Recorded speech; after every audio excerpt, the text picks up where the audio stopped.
Hoje vamos falar da continuidade ao nosso curso de cirurgia e vamos falar um pouco sobre a tireoide, o quinto capítulo da tireoide. No capítulo anterior, nós conversamos a respeito da neoplasia de tireoide, o carcinoma papilífero de tireoide. Sendo que o carcinoma papilífero é um dos carcinomas mais comuns, né, do ser humano, o papilífero de tireoide. E muitos viram que tem uma baixa malignidade, em muitos casos, em outros não. Né? Então hoje a gente vai falar sobre os outros carcinomas. Lembrando sempre que existe a progressão dos carcinomas da tireoide, principalmente dos carcinomas bem diferenciados, e aí a gente para aqui, sempre baseado em oncogenes, né? Vamos lá, o TSRH e o GSP, um adenoma funcionante, e o adenoma funcionante não deixa de ser um tumor, uma neoplasia. Não é uma neoplasia maligna, mas é uma neoplasia. O adenoma folicular é uma neoplasia, mas ele, de acordo com o oncogene, se torna carcinoma folicular. Lembrando que um tipo de carcinoma folicular é o carcinoma de células de Hürtel. E você tem um carcinoma papilífero, através do BRAF, RET, PTC, TRK-T, e todos eles com a supressão do oncogene P53, transformando-se em anaplásico, que aí é um carcinoma chamado indiferenciado. Daqui para cá são carcinomas diferenciados, daqui para cá carcinoma indiferenciado. Guilherme, mas cadê o carcinoma medular? Vocês lembram que o carcinoma medular, ele vem de células, né? Na verdade a célula parafolicular vem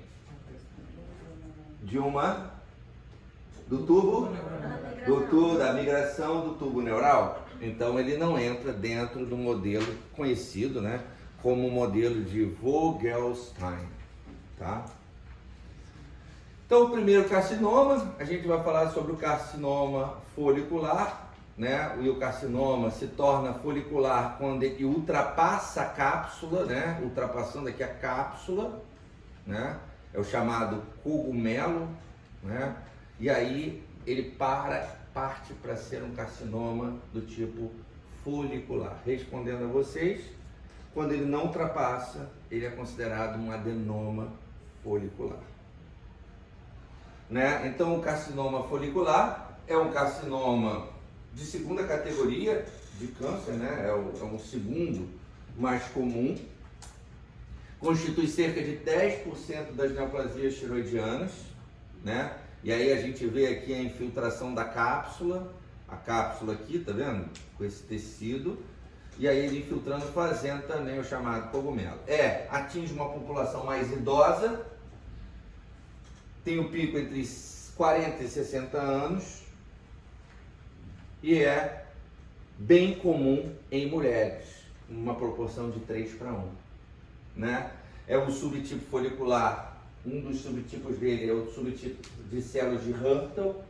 Então, por exemplo, nós temos no carcinoma folicular subtipo Hürtel, e vocês vão ver a diferença da célula. A única diferença realmente é o tipo celular, tá? É um carcinoma que está relacionado, diferente do outro, que é relacionado à radiação, esse está relacionado à deficiência de iodo. Então ele pode aparecer naqueles pacientes que têm um aumento de um bócio por deficiência de iodo, tá? Não é vinculado à exposição radioativa. Prestem bem atenção, olha aqui, mais uma vez você tem a cápsula e a invasão da cápsula, né? A neoplasia invadindo, formando um cogumelo ou uma onda que eles chamam, né? E aí na invasão da cápsula se torna um carcinoma folicular. Mas vejam só, a gente tem o folículo, né, as células foliculares ao redor do folículo e por dentro o coloide, né? E aí vocês vão entender como é o diagnóstico do câncer folicular. E aí a gente tem aqui, ó, as células foliculares, né? Existe uma cápsula e o tecido normal tiroidiano. No momento que você tem um aumento desse tecido e ele extravasa a cápsula ou fica retido na cápsula, a gente considera isso um carcinoma folicular, tá? E as células do carcinoma, por exemplo, do subtipo células de Hürtel, as células são diferentes, elas têm uma característica diferente, né? E o interessante no carcinoma folicular, né, e isso a gente tem que ficar bem atento, é porque o carcinoma folicular, ele, além de ultrapassar a cápsula, ele pode dar metástases. Lembre-se, o carcinoma papilífero, ele pode dar o quê? Linfonodos aumentados. Já o carcinoma folicular, ele pode dar metástases à distância.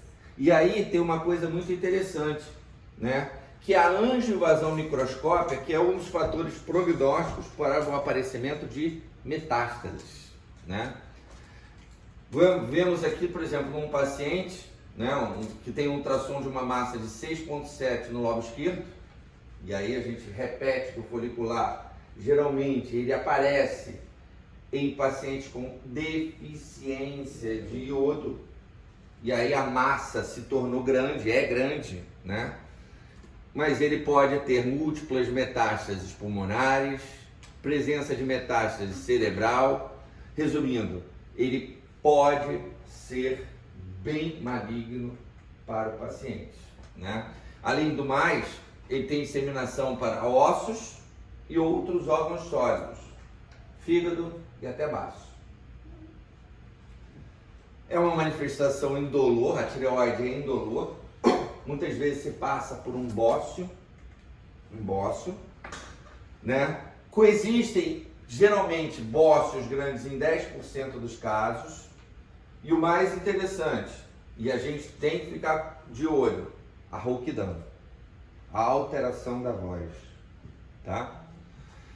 Que é uma fixação firme do tumor junto ao nervo laringeu recorrente. 2% podem dar tireotoxicose, mas em geral esse paciente ele é eutiroideu. A ultrassonografia pode determinar o tamanho, mas ele, por exemplo, a ultrassonografia não vê invasão de cápsula, né? A invasão de cápsula é microscópica. Então, no momento que você tem um ultrassom com um bócio com mais de 4 centímetros, no meu entender, é a indicação de cirurgia. Até porque, esteticamente, fica feio. Retirou? Ah, é um bócio. Tá ótimo, acabou. Não, retirou, é um carcinoma folicular. Já tive esse sabor. E, por exemplo, tem um grande detalhe. O PAF. O que é o PAF? Punção com agulha fina da tireoide, né? O carcinoma folicular tem um valor limitado. Por quê? O que a gente vê, vamos lá, a gente faz um PAF. Aí o PAF vem um pedaço de cápsula. Dá para saber se tem invasão da cápsula ou não tem? Não dá. Não dá para saber. Então você não consegue distinguir se é um adenoma ou um carcinoma. A mesma coisa as células de Hürtel, que é uma variante do tumor folicular e que, quando tem invasão, você pode ter o adenoma de células de Hürtel ou o carcinoma de células de Hürtel. Entenderam isso?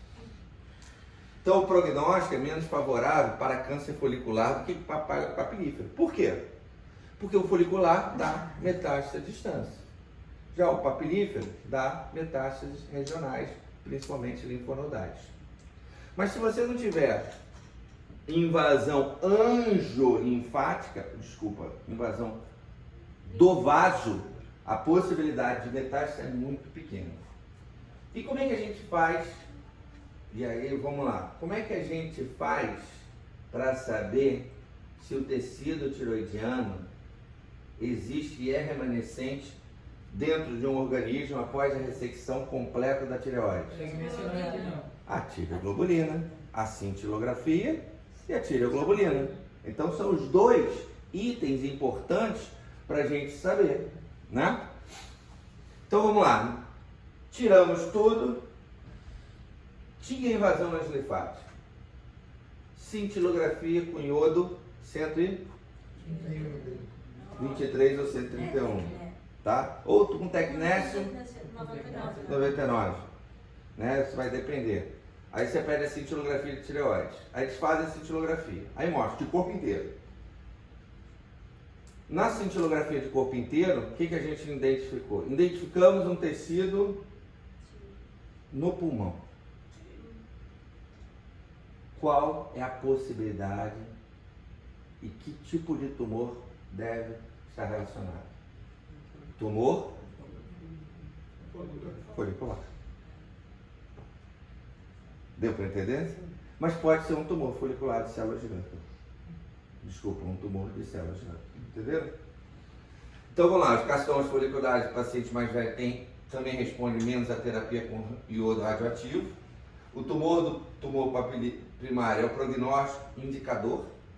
Embora o câncer do papilífero, mesmo pequenos cânceres foliculares, devem ser considerados significativamente. Qual é o prognóstico? É a invasão angiolinfática. Deu para entender? Sim. Então vamos lá. Tratamento do câncer folicular. Principalmente é o quê? Cirúrgico. O diagnóstico carcinoma não pode ser determinado pelo PAF. Porque a gente não consegue ver a invasão da cápsula. A lesão folicular. A ausência de características macroscópicas óbvias de malignidade e de carcinoma folicular amplamente invasivo. Não tem invasão da cápsula. Não tem tecido em outros lugares. Então ele é o quê? Lesão benigna. Dá para saber isso por imagem? Não, só com a cirurgia.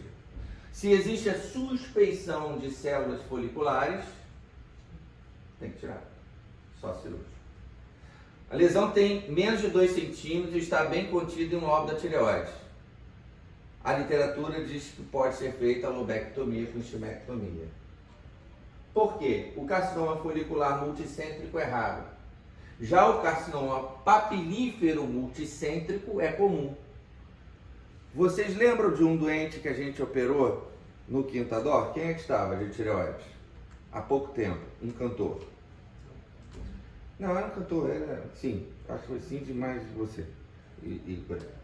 Esse paciente, o resultado patológico veio um carcinoma papilífero multicêntrico, com 2 centímetros. Tá? E 3 linfonodos positivos. Diferente, por exemplo, de um paciente que a gente operou aqui. Quem é que estava aqui? Renê de novo e no dia anterior. Que era um carcinoma folicular, microfolicular. Um carcinoma microfolicular, com invasão de cápsula, mas não extravasando a cápsula. E aí existe um diferencial em termos de malignidade. E a gente, nos 2 casos, a gente fez o quê? Tireoidectomia total. Tá? Se a lesão for maior que 2, se a lesão folicular maior que 4. Isso é o que a literatura fala. Porque maior que 4 no folicular, aquilo que eu falei para vocês, o risco de câncer é muito maior. Nódulo com mais de 4 centímetros, a indicação é o quê? Porque se for folicular, o risco de câncer é alto. Olha, é muito tranquilo, mas vocês têm que entender. Vamos lá, carcinoma folicular. Uso de ablação com iodo, 131, reduz a mortalidade e na radioablação a tireoglobulina deve estar indetectável. Significa, vamos lá. Ouçam bem. Operamos uma tireoide. Suspeição de tumor. Vamos repor tireoglobulina no pós-operatório? Sim ou não? Não. Não. Ouviram? Não. Se alguém repuser a tireoglobulina, o que acontece se tiver que fazer a radioablação? Como é que vai ficar? Vai ficar complicado, porque a tireoglobulina vai ter que suspender e vai atrasar o tratamento. Entenderam? Temos que esperar um mês. 4 semanas. A monitorização com a tireoglobulina é um marcador imperfeito. Tudo bem, é um marcador imperfeito, porque 15 a 30% possuem anticorpos anti-TG, que compromete o uso da tireoglobulina. Mas tem que ser feito. A terapia de reposição hormonal é suspensa no pós-operatório. Até quanto a gente tem reserva, Carlos Adri? 6%.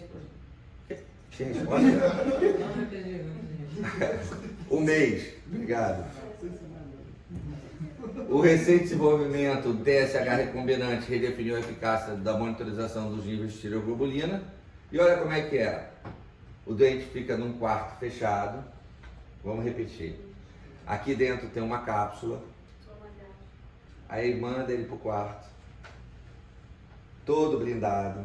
Dá a cápsula para ele dá e passa 24 horas ali. No dia seguinte, ele pode sair, mas ele não pode ter contato com que tipo de pessoa?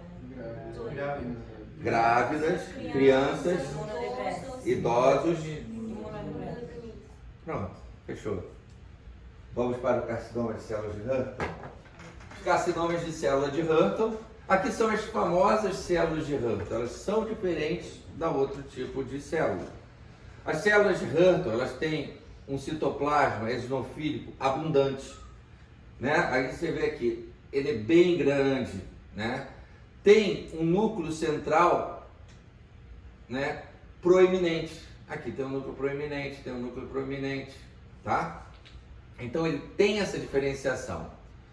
E o interessante é que no carcinoma de células de Hürtel é muito igual ao folicular. Tem a cápsula e aí a cápsula vira o vulcão ou a onda, seja lá, né?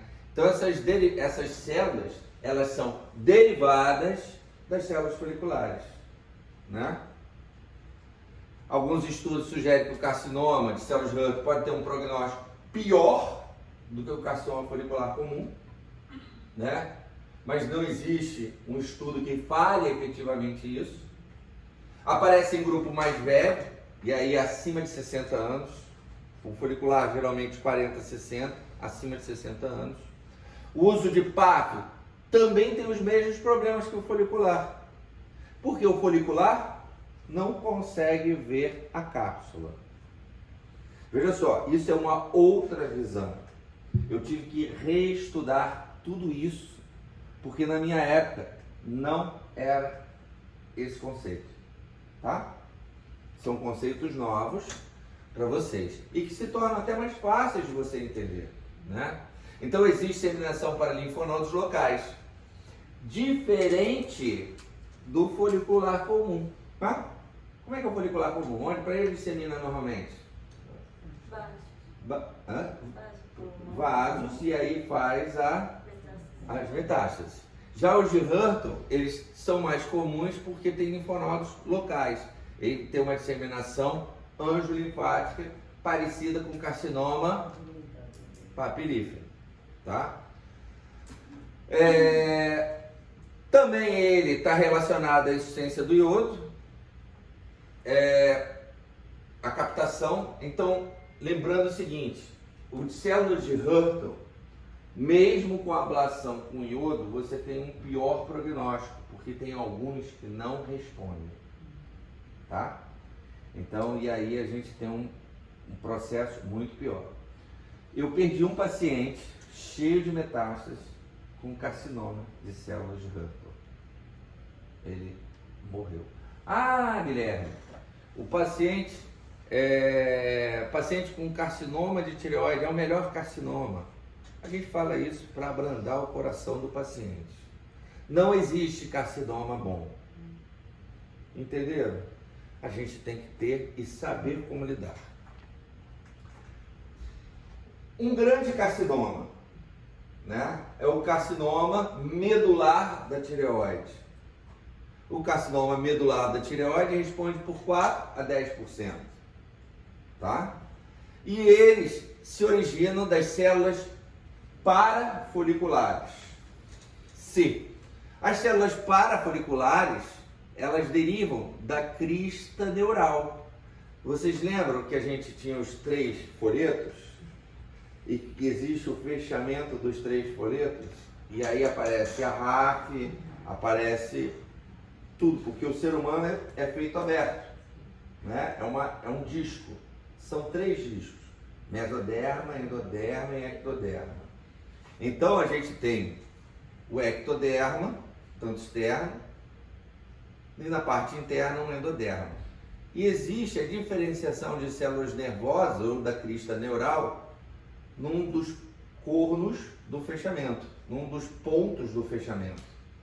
E aí essas células migram para os lobos superiores da tireoide. Tá certo? Aqui o coloide, as células foliculares, e aqui as células parafoliculares, junto ao folículo. São células que estão relacionadas a metabolismo do cálcio. Vamos lá, célula, aqui microscopia eletrônica. Agora, página, meu pai é que fez essa foto, tá? Meu pai era embriologista e histologista, e aí um dos estudos dele era a migração das células do tubo neural de galo, que é o pinto, né? o ovinho, né? A migração e o fechamento. Então ele pegava a gema do ovo, cortava, identificava o endoderma, ectoderma e o mesoderma do ovo e identificava na microscopia eletrônica a migração das células parafoliculares para... Então, isso foi uma das coisas que meu pai fez, né? E aqui está uma célula parafolicular, né? E aqui você vê a célula parafolicular e como é que a transformação em carcinoma, ela começa a se desenvolver, se multiplicar, muitas vezes é um defeito da multiplicação oncogênica dos glicocálix entre uma célula e a outra, e aí elas se reproduzem, formando, né, o tumor, que envolve muitas das vezes o folículo e o coloide. Então o carcinoma medular ocorre mais comumente de forma esporádica, isoladamente, esporádica e de tempo em tempo, e existe uma parte, 20%, que estão relacionadas às doenças dominantes hereditárias. As neoplasias endócrinas múltiplas do tipo 2A, do tipo 2B e o chamado carcinoma medular familiar da tireoide, CMTF. São 3 tipos não esporádicos. Então vamos lá. Da neoplasia endócrina múltipla tipo 2, acredita-se que origina-se da mutação RET. E o carcinoma, qual é o outro que origina-se da mutação RET?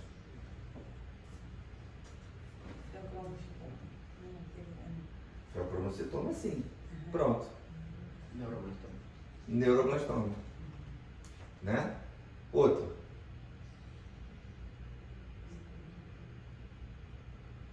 Os gangliomas intestinais. Né? Então vamos lá. Carcinoma medular da célula RET, o 2A e o 2B também. Né? Mas a diferença do 2A e 2B é porque essas síndromes, essas neoplasias endócrinas, elas são agregadas. A 2A possui o carcinoma medular tireoide, o feocromocitoma e a hiperplasia de células da paratireoide. Tá? A 2B já é o carcinoma medular da tireoide, o feocromocitoma e outros.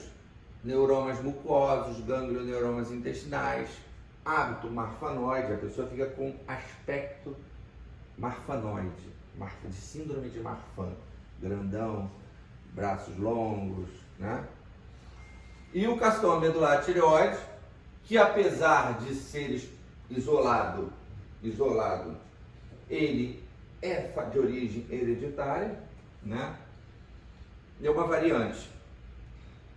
E aí a gente fixa aqui no NEM 2A, devido à alta penetrância do carcinoma medular tireoide e desenvolvimento precoce das hiperplasias de célula C e carcinoma medular tireoide, familiares de paciente NEM 2 devem ser triados precoce com proto-oncogênio. Vamos lá, experiência própria. Me chegou um doente uma vez, uma moça de 22 anos, pediu um PAF, tinha um nódulo único no lobo superior direito da tireoide, e o PAF veio suspeição de carcinoma medular da tireoide. Qual é o próximo passo?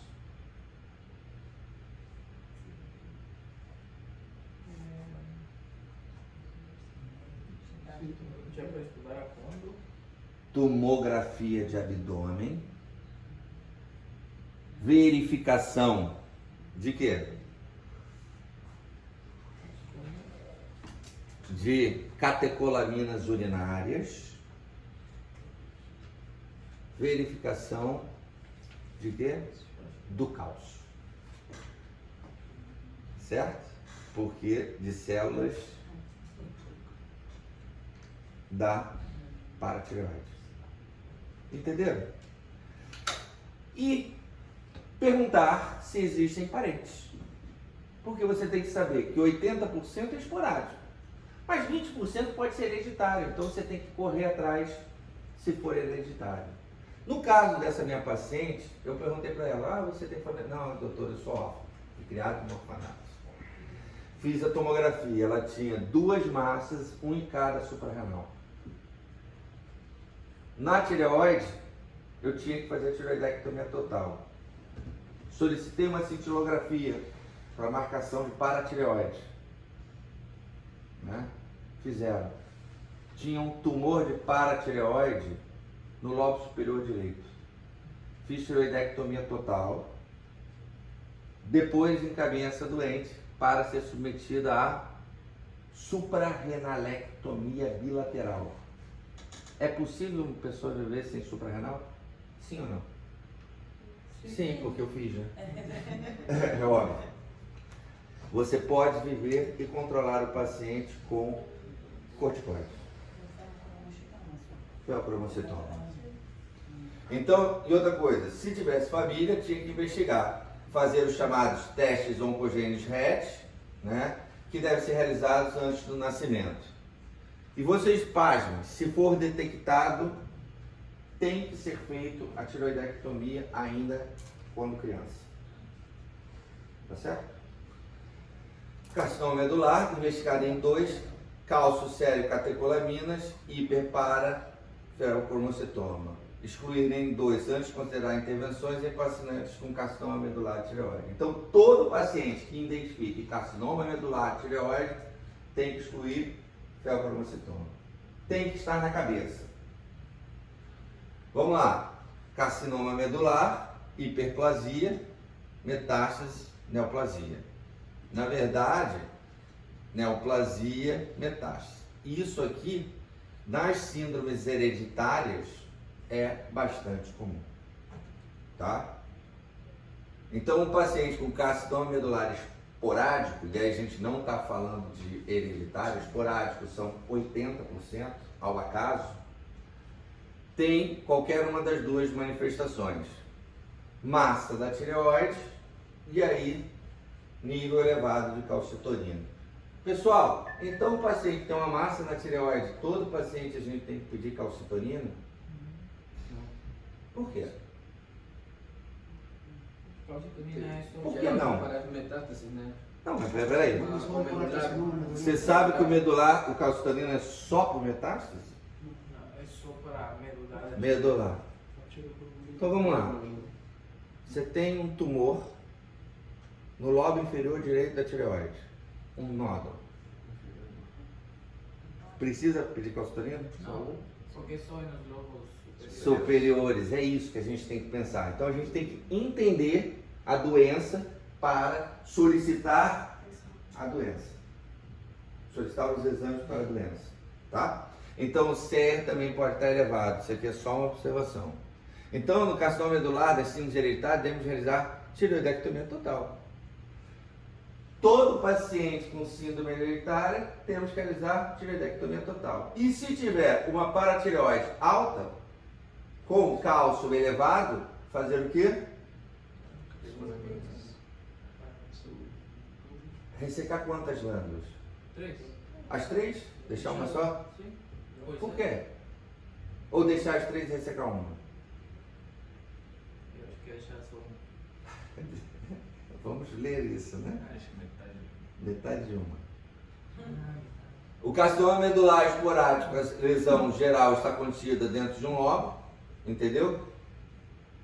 Isso a gente vai falar sobre as doenças da paratireoide. Então, quando a gente falar sobre isso, vai ver. É metade de uma.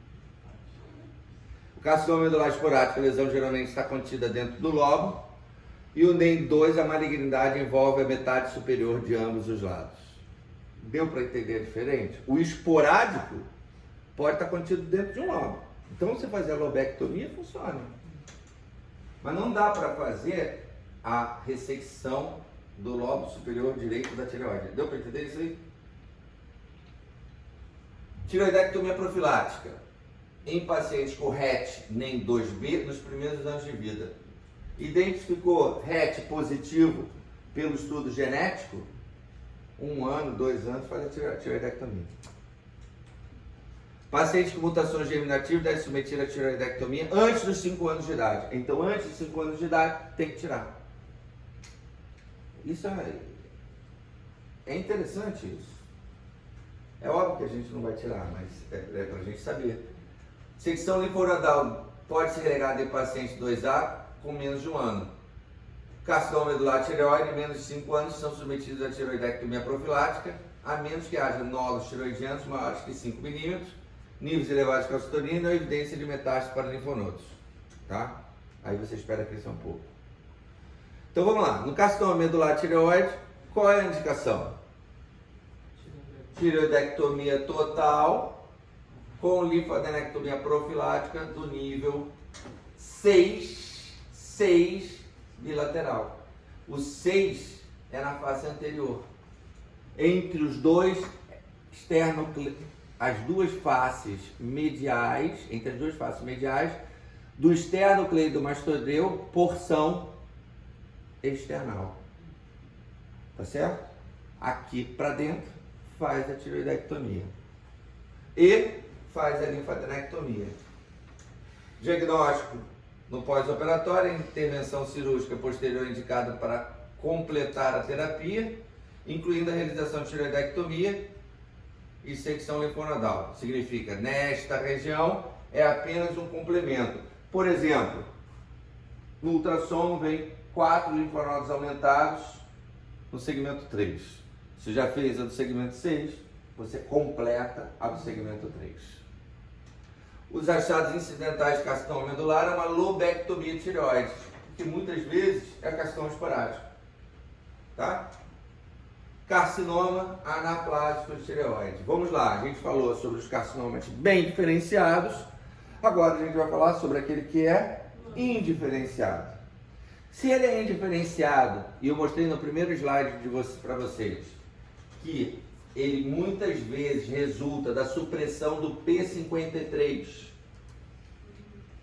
tanto do folicular quanto do papilífero, mostrei para vocês.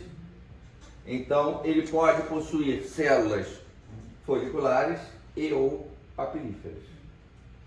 Se ele pode surgir células foliculares, ele pode dar metástase para onde?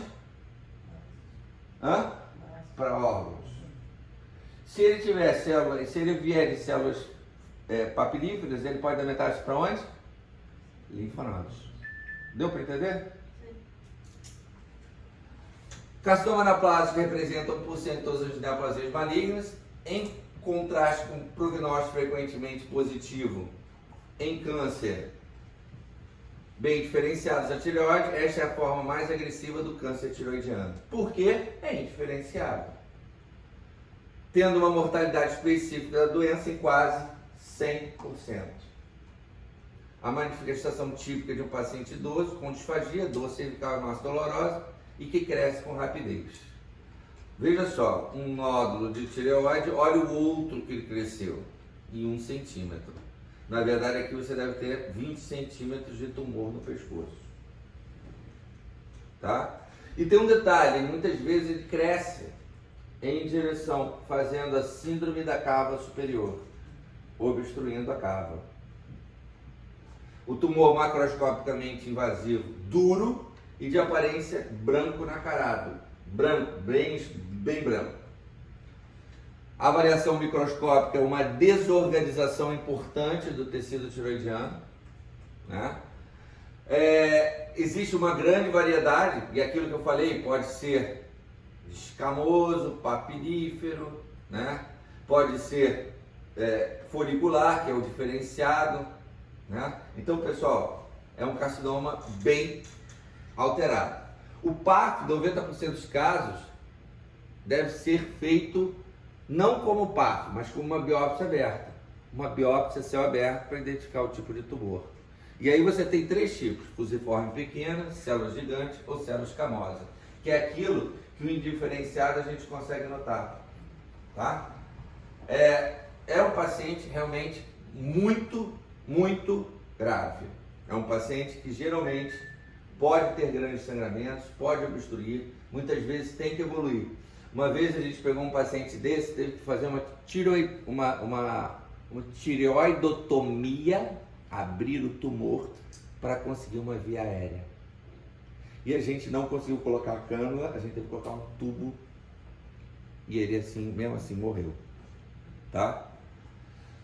As mutações do P53 são encontradas em 15%, a chamada supressão, né? A radiação externa pós-operatória acrescenta um pouco no prognóstico, então não adianta irradiar.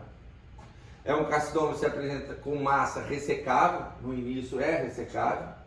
Eu ressequei uma dessa há uns 20 anos atrás, que o dente ficou curado, por incrível que pareça. Fiz a ressecção do tumor, era um tumor grande, parecia um bócio. Fiz a ressecção, era um carcinoma anaplásico.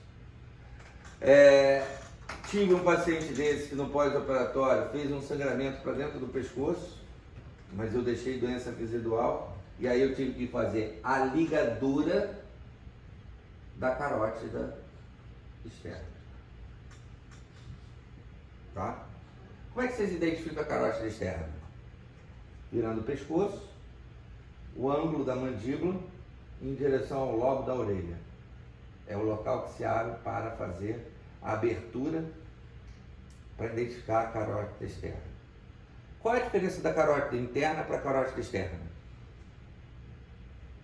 A carótida externa possui ramos. A carótida interna não possui ramos.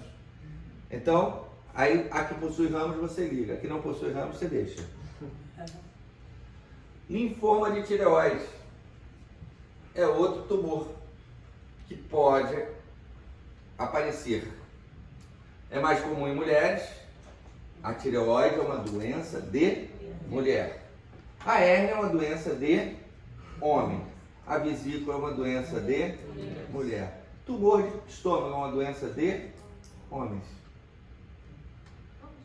É mais comum em homens. Então, pessoal, infelizmente em medicina, o sexo existe, né? Como a cor também existe. Mas, simplesmente para a gente identificar tipos de doença. E tomem cuidado na hora de falar isso, porque hoje, até mesmo na medicina, a gente enfrenta alguns problemas. Tá bom? 50% de linfomas ocorrem no contexto tiroidite de Hashimoto, né? Muitas vezes esse paciente apresenta uma rouquidão, uma disfagia e febre. Por exemplo, uma paciente dessa, a gente ia imaginar que é o quê? Um bócio.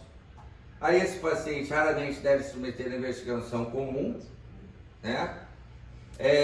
Muitas vezes você pode tentar um PAF, mas você faz uma tomografia, olha a grande desorganização. Porque na maioria das vezes, o paciente não tem sintoma. E o crescimento é rápido. 2, 3 dias. 4, 5, 6. Pronto, tá lá, eu tenho tumor. Aí você fala, pô, cresceu rápido demais. Exatamente, você também pode palpar. Porque muitas vezes você tem associação com linfonodos. Vocês vão ver. E existe uma classificação hoje, que é uma classificação do linfoma de tireoide, que você palpa e encontra linfonodos. Por exemplo, faz uma tomografia de pescoço, faz de tórax, então uma massa no tórax, uma massa na tireoide, provavelmente deve ser um linfoma. Linfonodos axilares, linfonodos cervicais, mais uma massa na tireoide, linfoma. Né? Então o PAF é diagnóstico nessa situação usando uma coisa chamada citometria de fluxo monoclonal para confirmar o diagnóstico. Pessoal, então o PAF tem que fazer a citometria de fluxo. Os linfomas de tireoide são quase todos não Hodgkin e a maioria de células B, altamente agressivos. Né? Os subtipos de linfomas de tecido linfóide associado a um malte, mucosa, né? Mucosa linfoma tissue, tá? Associated lymphoma tissue, é a sigla. E ocorre em 6 a 27% dos pacientes em algumas séries. O PAF não é diagnóstico se for simples. A biópsia com agulha pode ser considerada aberta e importante, mas se fizer a citometria de fluxo, sai o diagnóstico, né? 50% terão uma doença restrita à tireoide. Vocês estão vendo aqui vários tumores, e não é tumor anaplásico. Ele é muito parecido, mas ele é mais homogêneo. E vejam, o que parece que são vários linfonodos aumentados, estão vendo? E aí, o chamado Lugano Stage for Thyroid Lymphoma. Um A, um E, é o crescimento simplesmente dele. O 2E com linfonodos regionais. O 3E com linfonodos regionais e em outros órgãos também, por exemplo, estômago, esôfago. E o 4, a disseminação generalizada e da doença. Você tem linfonodos em todos e vários órgãos com o chamado linfoma não Hodgkin. Tratamento de linfoma não Hodgkin é cirúrgico? Não. O linfoma não Hodgkin não é para operar. Não é para operar. Você pode adquirir uma via aérea e começar quimioterapia. A quimioterapia que se faz é CHOP, ciclofosfamida, desoxirribonucleicina, adriamicina, viscritina e prednisona por conta do edema. Tá? Tem uma taxa de vida bem interessante quando feito o esquema CHOP. A ressecção cirúrgica não tem papel de melhora, não adianta ressecar. Não há utilidade na ressecção agressiva, que você só vai aumentar a morbidade, vai cortar laringeu recorrente, vai cortar carótida, vai cortar o diabo a quatro, não vale a pena. Os moldes são diagnosticados em estágio precoce e tem curso indolente, né? Bem tranquilo. Os linfomas de células largas têm comportamento mais agressivo, mas são bem raros. E a taxa de sobrevida, linfoma malte, 100%. Linfoma de células largas, 71%. E mistas, que são os mais graves, na verdade, são linfomas originários, realmente de células B barra T killer. São dois tipos de linfoma, né? Linfomas de B e linfomas T. Né? E esses agressividades mistos, eles invadem e destroem rapidamente, apesar da terapia CHOP. Agora vamos falar de uma coisa que é bem interessante. Já falei dos tumores, agora a gente vai falar de cirurgia. Quantos de vocês já entraram e já viram uma tireoidectomia? Tireoidectomia, já viu, Juan? Nenhuma? Todos viram, menos o Juan. Então todos sabem como a gente opera. Isso aqui é a literatura. Vamos lá. Utilização de um afastador Horner. A gente não utiliza esse afastador. É um afastador que pode ser utilizado. O que a gente faz? A gente abre uma incisão aciforme na base do pescoço, em geral de 3 a 6 centímetros. Abre-se o platisma, levanta-se o platisma com dois afastadores, disseca-se até o osso ióide, pré-platismal ou infraplatismal, depende da abordagem, você pode fazer as duas. No momento que você chega até a parte de cima, você fixa a pele no campo. Aqui ele usa o afastador, a diferença é essa. Logo depois, abre-se a ráfio mediana. Ao abrir a ráfio mediana, disseca-se o lobo direito, depois faz o lobo esquerdo. Mas o lobo direito, vamos começar pelo lobo direito, você vai em direção ao pedículo superior direito da tireoide, podendo ou não mobilizar o lobo direito, mas a intenção é identificar o pedículo superior. E aí, na identificação do pedículo superior, o que a gente vai fazer? Fazer a ligadura da artéria tireoidiana superior, tomando cuidado com esse nervo aqui, que é o nervo laringeu superior. Se você cortar o nervo laringeu superior, o que pode acontecer? O nervo laringeu superior é ramo da onde?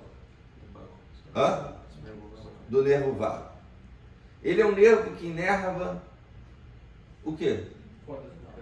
Cordas vocais. Cordas vocais falsas ou verdadeiras? Falsas ou verdadeiras? Se você lesar esse nervo, o paciente não vai poder manter a voz. O timbre contínuo. Então são das falsas. Porque se você lesar, ele não mantém o timbre contínuo, mas você tem as verdadeiras que abrem e fecham. Legal, né? E semiologicamente, qual é o termo? Como é que você sabe se cortou ou não? Não, quando o paciente não pode manter O timbre? o timbre. Não sei. Tem um termo, mas eu esqueci, desculpa. Não, mas você não, o paciente não consegue manter um ar prolongado. Nos primeiros 3 meses, pode ser que seja edema, tá?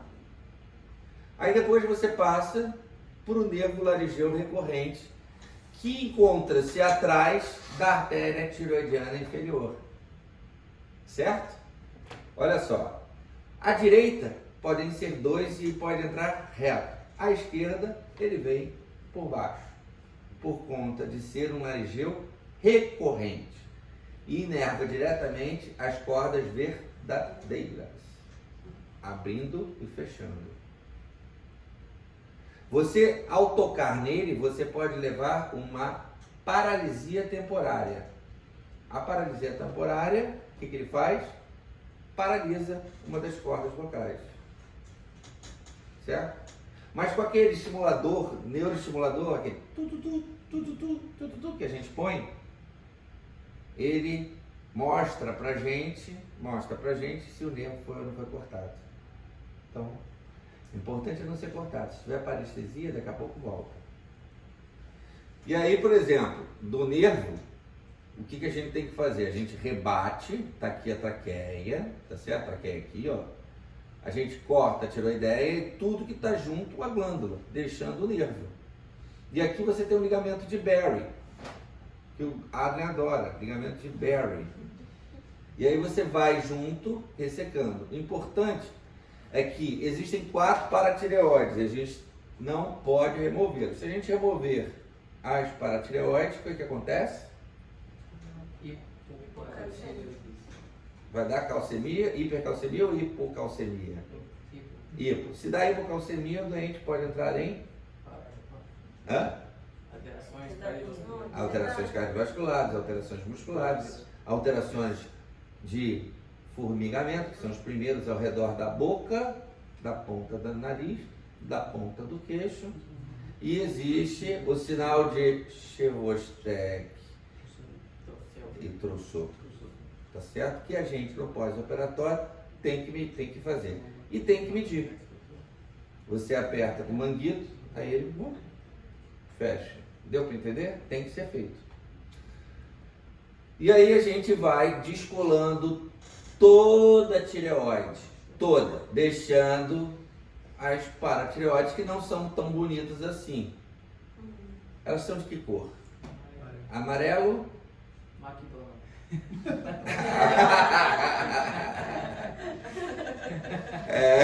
Gostei, é isso aí. Amarelo McDonald's.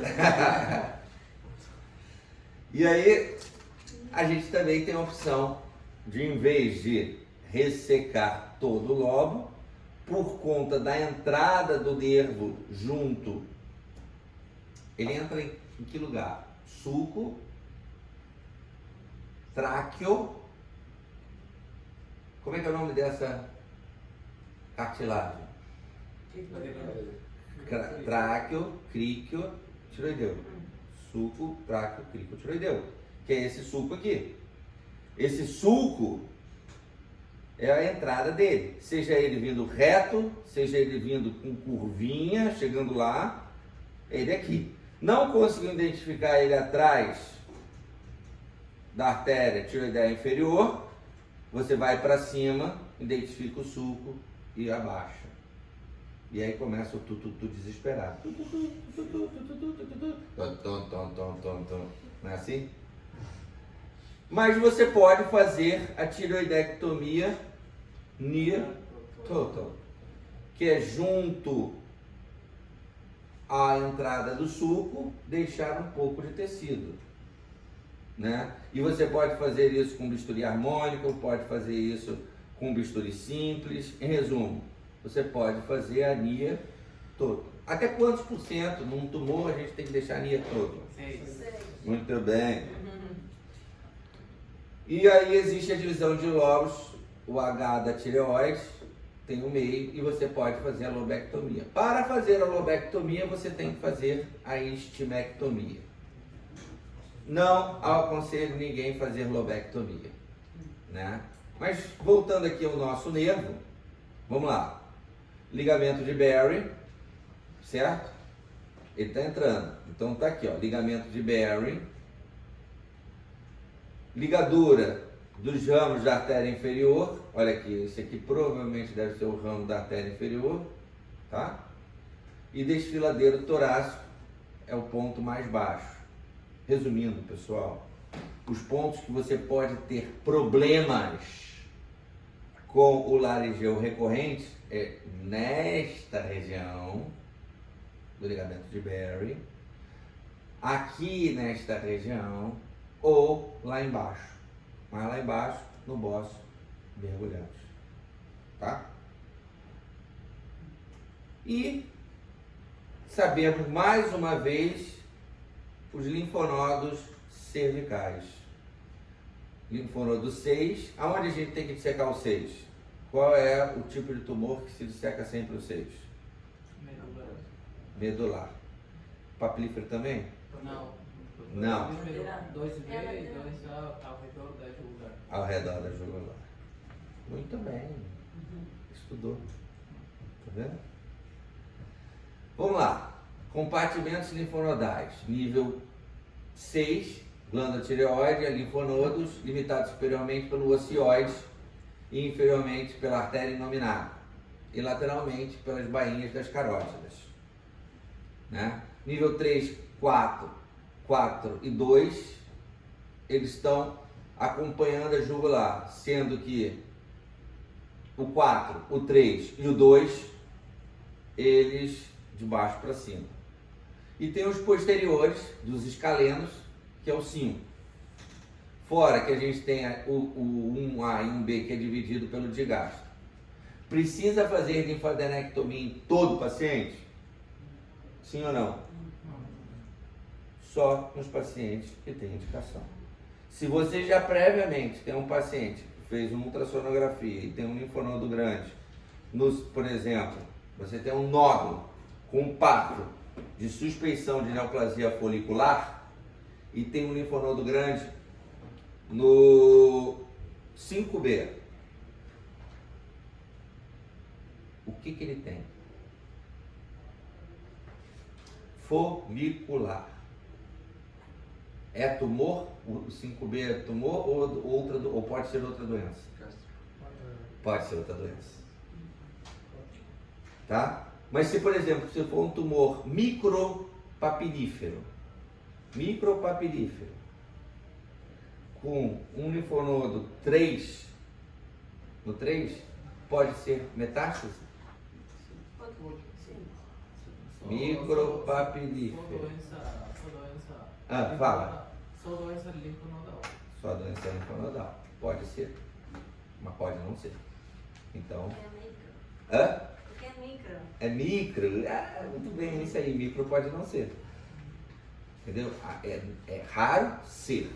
Porque o micro não pode ser. Porque o micro é uma doença do papinífero, é uma doença que muita gente morre. Não tem sintomas e não tem nada. Entendeu? Mas se for, por exemplo, um papinífero com invasão de cápsula que seja de 3 centímetros, tem que fazer? Tem que fazer. Entenderam? Monitorização pós-operatória. Para vocês entenderem isso aqui, que é o pós-operatório. O cirurgião deve avaliar as ambas glândulas e informar ao detalhe a ressecção e seu esperado impacto sobre a função pós-operatória do paciente. O que a gente tem que informar no pré-operatório, principalmente, é para o paciente que ele pode ter hematoma, que ele pode ter problema do nervo, né? Geralmente a gente não fala muito dos problemas do cálcio, da paratireoide. Alguns pacientes perguntam. Mas vamos lá, a avaliação do cálcio deverá ser feita principalmente num paciente onde a gente faz ou tem a suspeição de ter retirado uma paratireoide, porque se não existirem sinais de hipocalcemia, o cirurgião visualizou todas as paratireoides, não é necessária a suplementação de cálcio. Nós, na nossa equipe, na nossa rotina, aqui, todo paciente que é submetido à tiroidectomia total, ele vai com o que para casa? Cálcio. 1.500 a 3.000 de cálcio. Qual é o cálcio que a gente utiliza? Qualquer um que seja de 1.500 a 3.000, não importa a marca, modelo ou cor. Deu para entender? Tá? O cálcio geralmente é absorvido com o quê? Vitamina. Geralmente ele vem com vitamina, mas como é que ele se não vier com vitamina, se for um cálcio puro, uma dragem de cálcio puro? Geralmente pode ser absorvido com leite. Leite é uma boa. Tá bom? Se o paciente tiver hipotireoideu antes da operação, é razoável esperar 10 dias antes de iniciar a reposição. Mas no caso de tiroidectomia total, sabendo que a reserva pode durar 30 dias. Em alguns casos, podemos esperar. Por quê? A reposição requer uma dose diária de 1,6 microgramas de levotiroxina. A maioria dos endócrinos acredita que a dose de levo deve ser ajustada e manter os níveis de TSH em valores abaixo do normal. Tá? Mas isso não é a gente que tem que fazer, é o endocrinologista. Complicações. São 3 as complicações. Complicação número 1, a hipocalcemia. 5% desaparece, pode ser transitória, e 80%